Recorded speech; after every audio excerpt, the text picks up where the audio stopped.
کیا مکمل اطاعت نہ کرنے کا کوئی نقصان ہے؟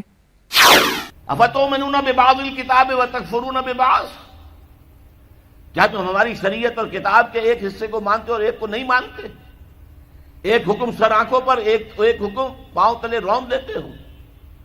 فما جزاء من یفعل ذلک منکم، تو کوئی سزا نہیں ہے ان کی جو یہ حرکت کریں گے تم میں سے، الا خزی فی الحیات الدنیا، سوائے اس کے کہ دنیا کی زندگی میں ذلیل و خوار کر دیے جاؤ، وَيَوْمَ الْقِيَامَةِ يُرَدُّونَ إِلَىٰ أَشَدِّ الْعَذَابِ، اور قیامت کے دن شدید ترین عذاب میں جھونک دیے جاؤ۔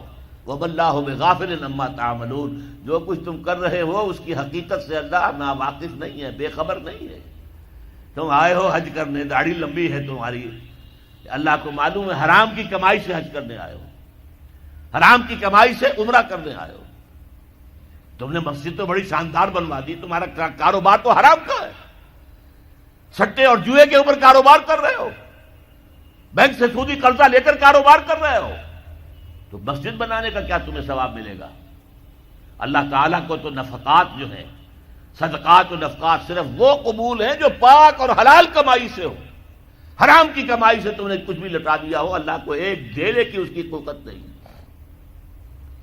اب اس میں دو سزائیں بیان کی گئی، فما جزاء من یفعل ذلک منکم الا خزی فی الحیات الدنیا، تم میں سے جو کوئی بھی یہ حرکت کرے گا کہ دین کے ایک حصے پر عمل ایک پر نہیں، اس کی سزا اس کے سوا کچھ نہیں ہے کہ دنیا کی زندگی میں ذلیل و خوار کر دیے جائے۔